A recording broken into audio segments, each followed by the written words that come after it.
안녕하세요. 오늘도 말씀 정주행 시리즈에 오신 분들을 주님의 이름으로 환영합니다. 오늘은 사도행전 9장 1절부터 19절까지를 첫 번째 단락으로 해서요. 한번 묵상해 보도록 하겠습니다. 먼저 1절부터 19절까지 한번 읽어보도록 하겠습니다. 제9장 사울이 주의 제자들에 대하여 여전히 위협과 살기가 등등하여 대제사장에게 가서 다메섹 여러 회당에 가져갈 공문을 청하니 이는 만일 그 도를 따르는 사람을 만나면 남녀를 막론하고 결박하여 예루살렘으로 잡아오려 함이라. 사울이 길을 가다가 다메섹에 가까이 이르더니 호련히 하늘로부터 빛이 그를 둘러 비추는지라. 땅에 엎드러져 들음에 소리가 있어 이르시되 사울아, 사울아, 네가 어찌하여 나를 박해하느냐? 주여, 누구시니까? 나는 네가 박해하는 예수라. 너는 일어나 시내로 들어가라. 네가 행할 것을 네게 이룰 자가 있느니라. 같이 가던 사람들은 소리만 듣고 아무도 보지 못하여 말을 못하고 서 있더라. 사울이 땅에서 일어나 눈은 떴으나 아무것도 보지 못하고 사람의 손에 끌려 다메섹으로 들어가서 사흘 동안 보지 못하고 먹지도 마시지도 아니하니라. 그때 다메섹에 아나니아라 하는 제자가 있더니 주께서 환상 중에 불러 이르시되 아나니아야, 주여, 내가 여기 있나이다. 일어나 집가라 하는 거리로 가서 유다의 집에서 다소 사람 사울이라 하는 사람을 찾으라. 그가 기도하는 중이니라. 그가 아나니아라 하는 사람이 들어와서 자기에게 안수하여 다시 보게 하는 것을 보았느니라. 주여, 이 사람에 대하여 내가 여러 사람에게 듣사온즉 그가 예루살렘에서 주의 성도에게 적지 않은 해를 끼쳤다 하더니 여기서도 주의 이름을 부르는 모든 사람을 결박할 권한을 대제사장들에게서 받았나이다. 가라. 이 사람은 내 이름을 이방인과 임금들과 이스라엘 자손들에게 전하기 위하여 택한 나의 그릇이라. 그가 내 이름을 위하여 얼마나 고난을 받아야 할 것을 내가 그에게 보이리라. 아나니아가 떠나 그 집에 들어가서 그에게 안수하여 형제 사울아, 곧 내가 오는 길에서 나타나셨던 예수께서 나를 보내어 너로 다시 보게 하시고 성령으로 충만하게 하신다. 즉시 사울의 눈에서 비늘 같은 것이 벗어져 다시 보게 된지라. 일어나 세례를 받고 음식을 먹음에 강건하여지니라. 사울이 다메섹에 있는 제자들과 함께 며칠 있을새. 네, 아멘. 오늘은 여기까지 한번 읽고 우리가 묵상을 해보면은 좋을 것 같습니다. 이 뒤에는 이제 내용이 조금 전환이 되는 장면이 있기 때문에 오늘은 1절부터 19절까지 사울을 부르신 그 하나님 그리고 그 장면들에 대해서 우리가 같이 한번 묵상하고 기도할 수 있으면 좋겠는데요. 오늘 이제 사도행전 9장은 8장에 나왔던 사울의 이야기, 그러니까 사울의 이야기가 8장 이제 초반부에 한번 나왔었죠. 언제였죠? 스데반이 순교하던 그 장면에 사울의 이야기가 잠깐 나왔고 그때 당시에 사울은 어떤 존재였습니까? 교회를 핍박하고 스데반이 죽는 것이 당연하게 여겨졌던 사람이 바로 사울이었습니다. 그야말로 사울은 교회를 무지하게 핍박하던 사람이었어요. 심지어 핍박자로서 공식적인 인가를 받고 활동을 하면서 다니는 사람이었습니다. 그래서 정황상 그 사울을 모르는 그리스도인들은 아마 거의 없었을 것 같아요. 그런 핍박자로 이름을 날리던 사울에게 오늘 사도행전 9장 주님께서 찾아오십니다. 3절을 볼게요. 사울이 길을 가다가 다메섹에 가까이 이르더니 호련히 하늘로부터 빛이 그를 둘러 비추는지라. 땅이 엎드려져 들음에 소리가 있어 이르되 사울아, 사울아, 내가 어찌하여 나를 박해하느냐 하시거늘. 3절과 4절에서 주님은요, 이 사울에게 다메섹 도상에서 환상 중에 나타나시는데 그 나타나심만으로도 사울을 압도합니다. 그리고 그가 그리스도인들을 핍박하던 것을 뭐라고 말씀하세요? 왜 나를 핍박하느냐? 예수님은요, 자기 자신을 핍박한 것으로 동일시 여기신다라는 거예요. 그리스도인들을 핍박한 것에 대하여. 그렇게 사울은 주님의 압도적인 그 빛 앞에 무릎 꿇고 주님의 말씀에 이끌려서 다메섹으로 가게 됩니다. 거기서 사울이요, 무슨 반박이라든지 어떤 뭐 다른 이야기가 아무것도 나오지 않아요. 그냥 주님의 빛에 이끌려서 다메섹으로 흘러가죠. 여러분 생각해 보세요. 은혜가 없었던 사울은 그냥 한낱 핍박자였습니다. 하지만 사울에게 은혜가 임하니까 사도로 부르심을 받는 거예요. 우리도 똑같습니다. 은혜가 없다면 우리도 그 주님과 주님의 일을 하는 자들을 대적하는 대적자에 불과하게 됩니다. 하지만 우리에게도 은혜가 임하면 주님의 편에서 주님의 일을 하는 자가 된다. 그게 바로 우리의 유일한 소망이에요.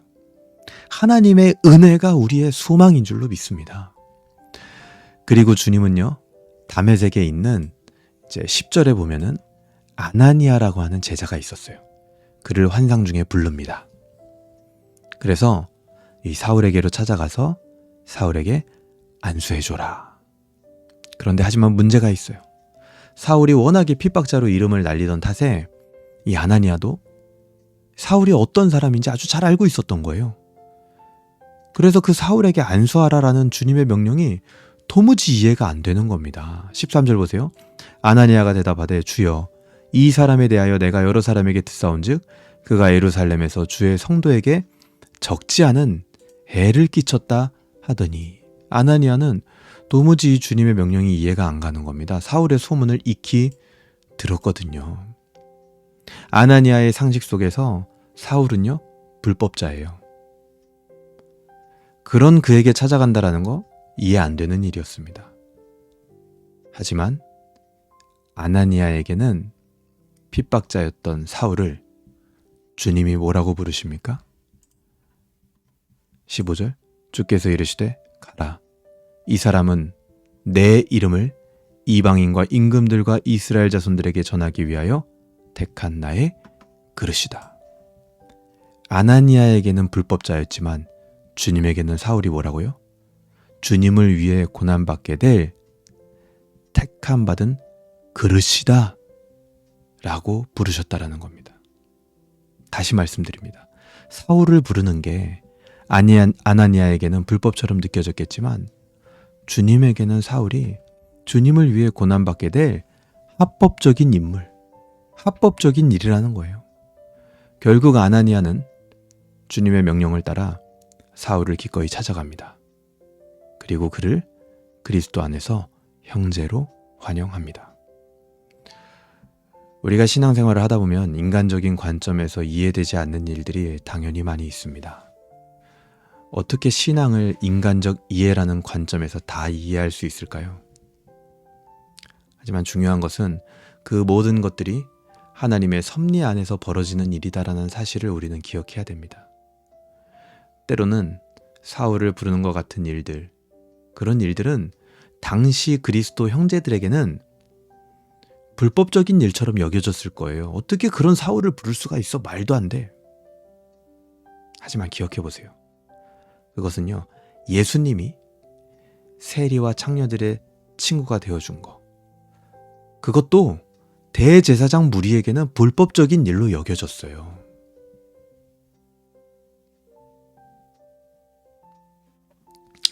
그 지점에서 아나니아와 같이 하나님의 섭리를 생각하고 인정하는 자는 사울을 세우는 통로로 쓰임받게 됩니다. 여러분, 누가 그런 주님의 통로로 쓰임을 받게 될 것입니까?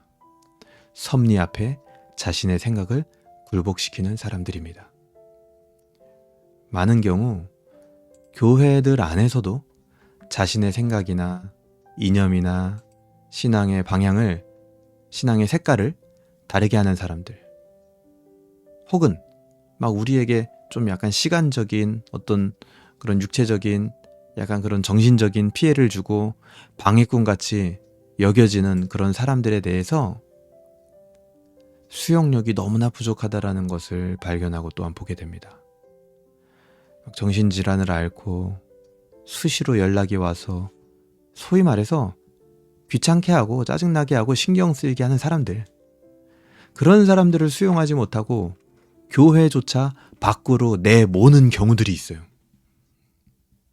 우리 가족에게 이렇게 했으니까, 내 아내에게, 내 자녀에게 이렇게 했으니까. 기분이 나쁜 거죠. 하나님의 섭리보다 그 상황 속에서는 내 기분이 먼저인 거예요. 여러분, 그뿐만입니까? 정치적인 색깔이나 이념이 우상화되어서 생각이 다르면 도저히 버틸 수 없는 분위기와 그런 표현들. 그래서 결국 교회가 어떻게 돼가고 있어요? 세상에서 고립되어져 가고, 지금 같이 모여있는 사람들끼리만 신나고 즐거운 그런 환각에 빠진 공동체, 오늘날 얼마나 많습니까? 또 반대로 한편으로는 목사의 말과 지도, 이것이 또 우상화가 되어서 그것에 따르지 않으면 도저히 버틸 수 없는 분위기와 상황이 돼버리는 그런 교회들은 또 얼마나 많습니까? 정말 연약하고 악한 자들을 사랑으로 품어내는 은혜가 우리 교회 안에 있습니까? 아니면 내가 알고 싶고 내가 원하고 있고 내가 듣고 싶은 정보만 취사 선택하는 확증 편향에 빠진, 스스로 환각에 머물면서 빠져나오지 못하는 나 자신의 모습, 우리 공동체의 모습은 없었습니까? 오늘 본문에서 아나니아는요, 그리고 성경 전체에서도 아나니아는 그렇게 길게 등장하는 인물이 아닙니다. 근데 하지만 사울과 같은 인물을 가장 먼저 주님의 명령에 따라 그리스도 공동체의 일원으로 인정해 준 사람이 바로 이 아나니아예요. 그는 위대한 인물입니다. 그가 바로 초대교회 공동체의 능력을 보여준 사람이에요. 은혜가 임하고 있는 공동체는 그 인간의 상식을 뛰어넘는 하나님의 사랑으로 사람이 세워진다라는 것을 보여주는 공동체다라는 것을 아나니아가 보여줬습니다. 여러분, 주님이 우리를 끌어안아 품어주셨던 것처럼 우리도 영혼을 품는, 영혼을 환대하는 공동체가 될 수 있길 바랍니다. 그 은혜가 꼭 교회라는 울타리뿐만 아니라 오늘 내가 교회가 되어서 나의 삶의 바운더리 안에서도 영혼을 품는 그 은혜가 일어날 수 있기를 주님의 이름으로 소망합니다. 기도하겠습니다. 하나님 아버지, 감사합니다. 오늘 사도행전 9장 말씀을 통하여 사울을 부르신 주님을 다시 한번 우리가 보게 됩니다.